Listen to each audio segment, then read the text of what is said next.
Mystical City of God. Manifested to Venerable Sister Mary of Jesus of Agreda. Book 2. Chapter 2. Concerning a singular favor, which the Almighty conferred on Most Holy Mary as soon as she was established in the temple. 429. When the Heavenly Child Mary had dismissed her parents and entered upon her life in the temple, her teacher assigned to her a place among the rest of the maidens, each of whom occupied a large alcove or little room. The Princess of Heaven prostrated herself on the pavement, and, remembering that it was holy ground and part of the temple, she kissed it. In humble adoration she gave thanks to the Lord for this new benefit, and she thanked even the earth for supporting her and allowing her to stand in this holy place, for she held herself unworthy of treading and remaining upon it. Then she turned toward her holy angels and said to them, Celestial princes, messengers of the Almighty, most faithful friends and companions, I beseech you with all the powers of my soul to remain with me in this holy temple of my Lord and as my vigilant sentinels, reminding me of all that I should do, instructing me and directing me as the teachers and guides of my actions, so that I may fulfill in all things the perfect will of the Most High, give pleasure to the holy priests and obey my teacher and my companions. And addressing in particular those whom I mentioned above as the 12 angels of the Apocalypse, she said, And I beseech you, my ambassadors, if the Almighty permit you, go and console my holy parents in their affliction and solitude. 430.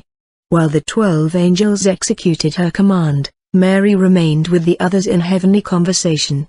She began to feel a supernal influence of great power and sweetness, spiritualizing her and elevating her in burning ecstasy, and immediately the Most High commanded the seraphim to assist in illumining and preparing her most holy soul. Instantly she was filled with a divine light and force, which perfected and proportioned her faculties in accordance with the mysteries now to be manifested to her. Thus prepared and accompanied by her holy angels and many others, in the midst of a refulgent host, the celestial child was raised body and soul to the empyrean heaven, where she was received by the Holy Trinity with befitting benevolence and pleasure. She prostrated herself in the presence of the Most Mighty and High Lord, as she was wont to do in all her visions, and adored him in profound reverence and humility. Then she was further transformed by new workings of divine light, so that she saw, intuitively and face to face, the divinity itself. This was the second time that it manifested itself to her in this intuitive manner during the first 3 years of her life. 431. By no human tongue or any sensible faculty could the effects of this vision and participation of the divine essence ever be described. The person of the Father spoke to the future mother of his Son, and said, My dove, my beloved one, I desire thee to see the treasures of my immutable being and of my infinite perfections, and also to perceive the hidden gifts destined for the souls, whom I have chosen as heirs of my glory and who are rescued by the life-blood of the Lamb. Behold, my daughter, how liberal I am toward my creatures, that know and love me, how true in my words, how faithful in my promises, how powerful and admirable in my works. Take notice, my spouse, how ineffably true it is, that he who follows me does not walk in darkness. I desire that thou, as my chosen one, be an eyewitness of the treasures which I hold in reserve for raising up the humble, enriching the poor, exalting the downtrodden, and for rewarding all that the mortals shall do and suffer for my name. 432. Other great mysteries were shown to the Holy Child in this vision of the divinity, for, as the object presented to the soul in such repeated intuitive visions is infinite, that which remains to be seen will always remain infinite and will excite greater and greater wonder and love in the one thus favored. The Most Holy Mary answered the Lord and said, Most High, Supreme and Eternal God, incomprehensible thou art in thy magnificence, overflowing in thy riches, unspeakable in thy mysteries, most faithful in thy promises, true in thy words, most perfect in thy works, for thou art the Lord, infinite and eternal in thy essence and perfections. But, Most High Lord, what shall my littleness begin to do at the sight of thy magnificence?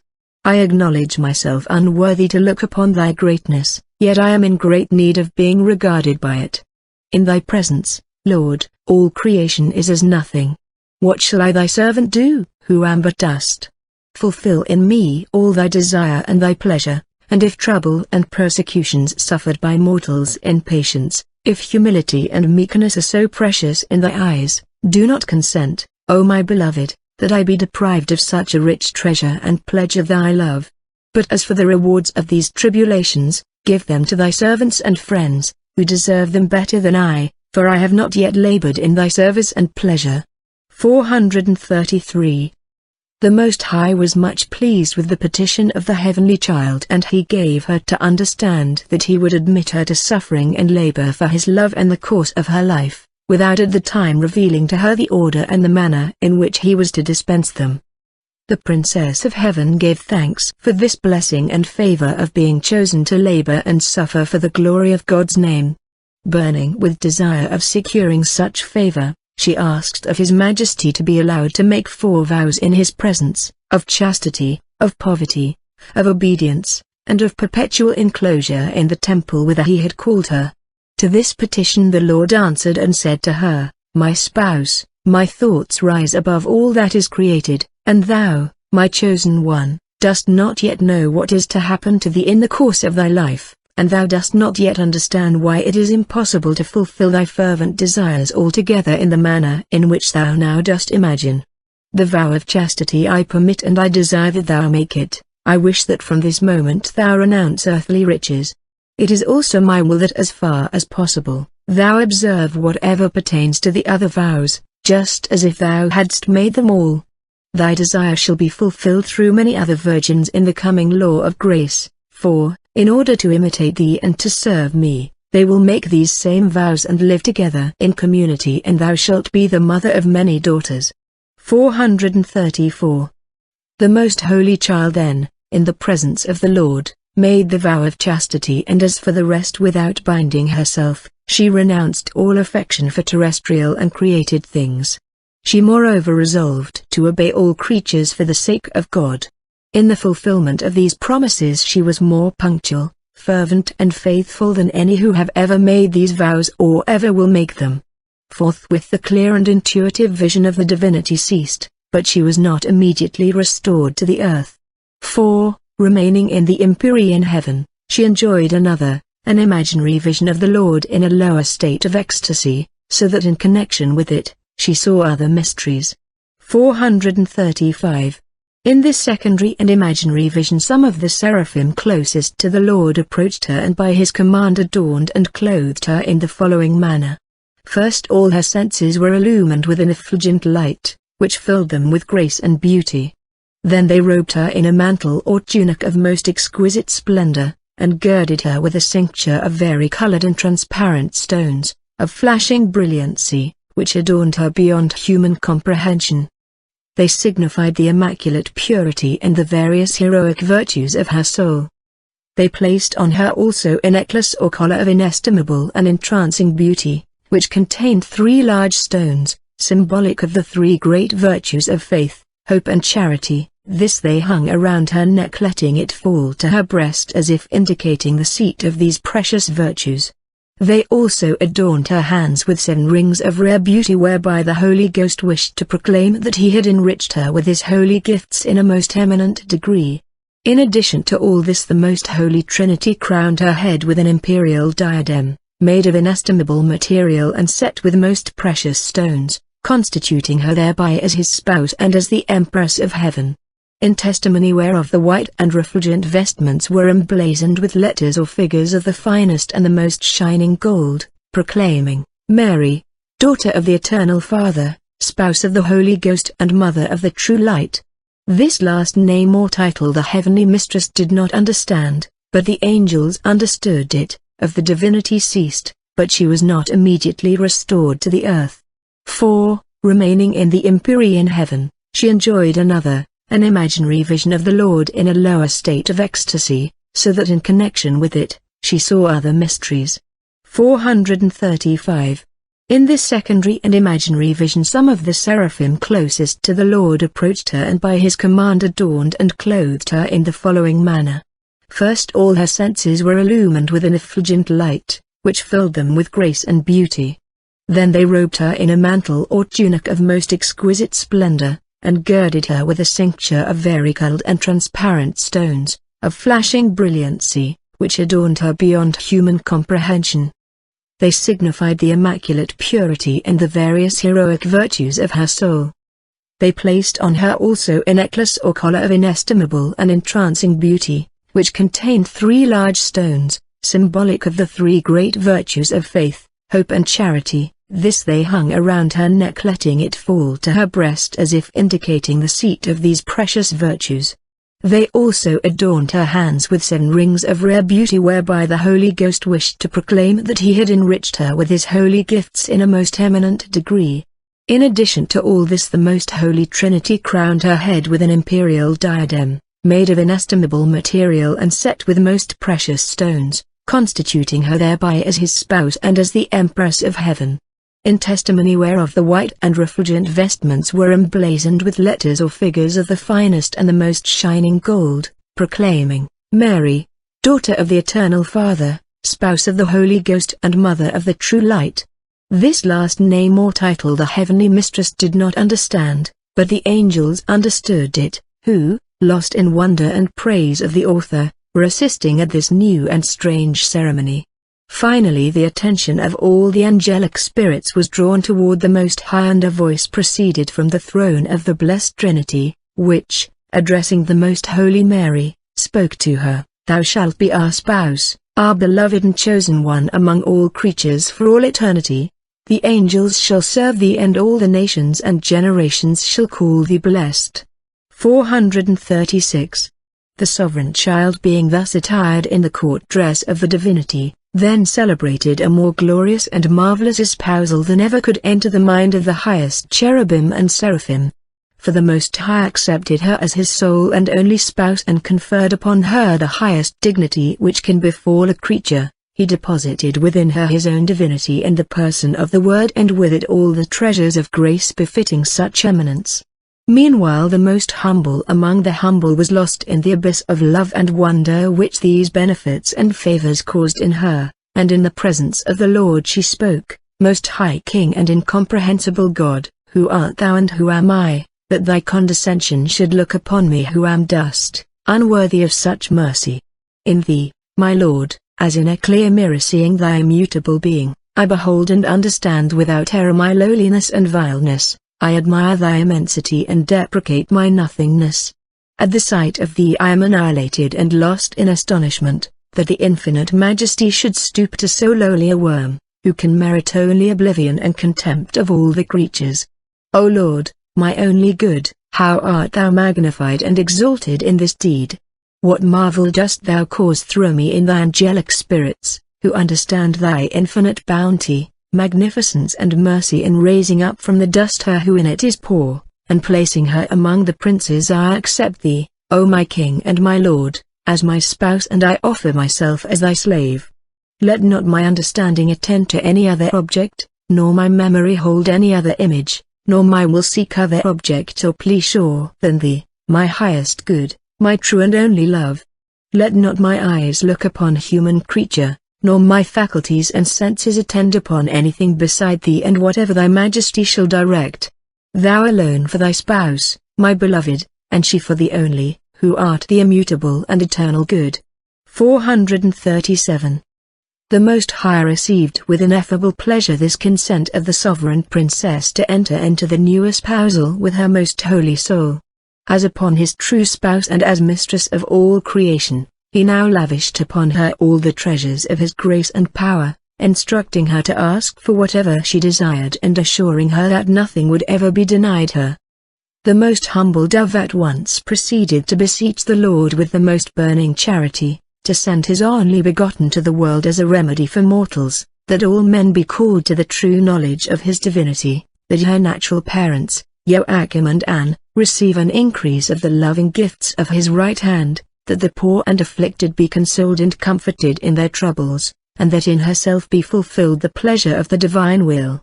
These were some of the more express petitions addressed by the new spouse on this occasion to the Blessed Trinity. And all the angelic hosts sang new songs of admiration in praise of the Most High, while those appointed by His Majesty, midst heavenly music, bore back the Holy Child from the empyrean heaven to the place in the temple, from which they had brought her. 438. In order to commence at once to put in practice what she had promised in the presence of the Lord, she betook herself to her instructress and offered her all that her mother, Saint Anne, had left for her comfort and sustenance, with the exception of a few books and clothes.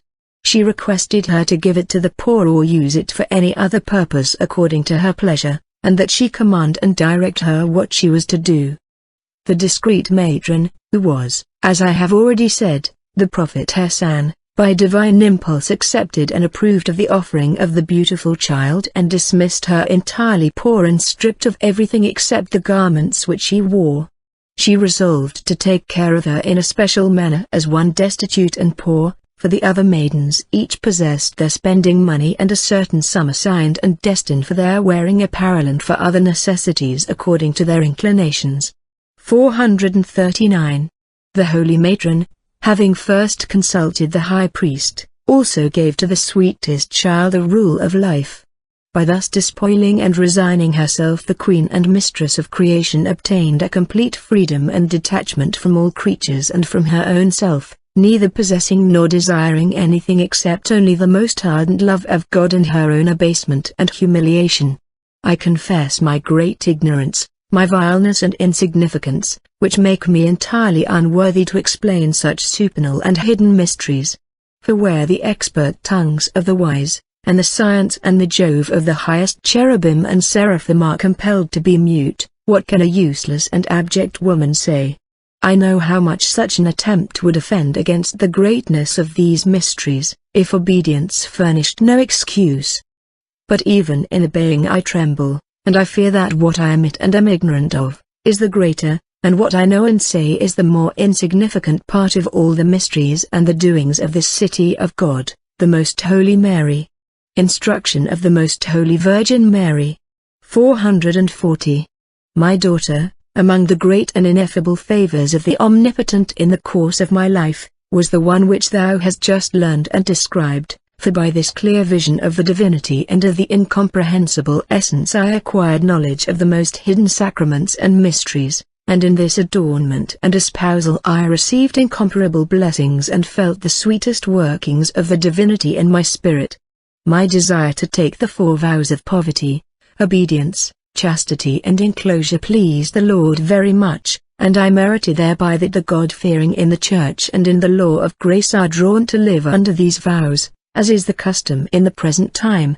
This was the beginning of that which you religious practice now, fulfilling the words of David in the 44th Psalm, after her shall virgins be brought to the King. For the Lord ordained that my aspirations be the foundation of religious life and of the evangelical law.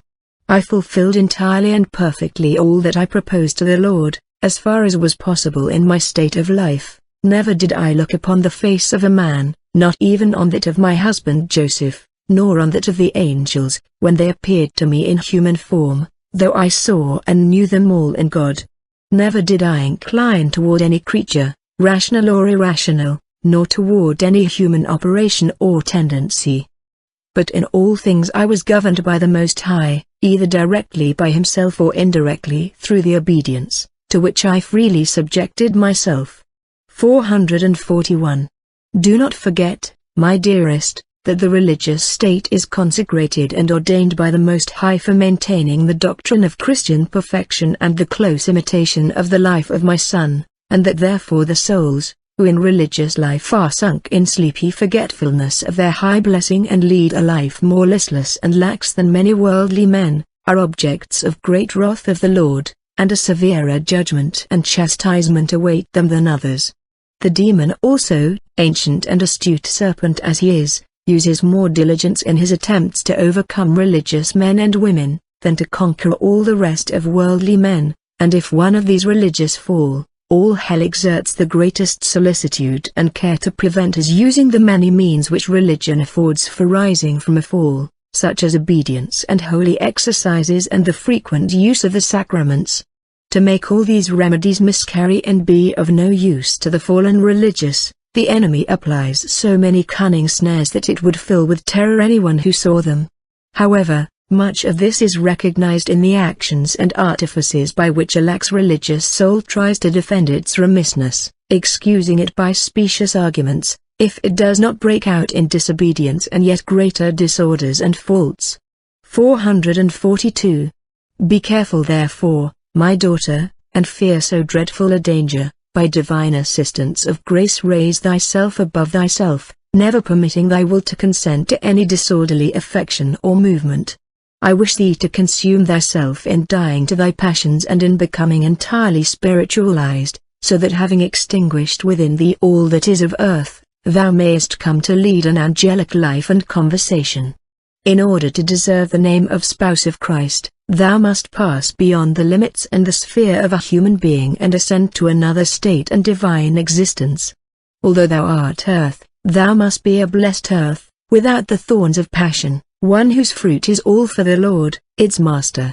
If thou hast for thy spouse that supreme and mighty Lord, who is the King of kings and the Lord of lords, consider it beneath thy dignity to turn thy eyes, and much more thy heart, towards such vile slaves, as other human creatures, for even the angels love and respect thee for thy dignity as spouse of the Most High.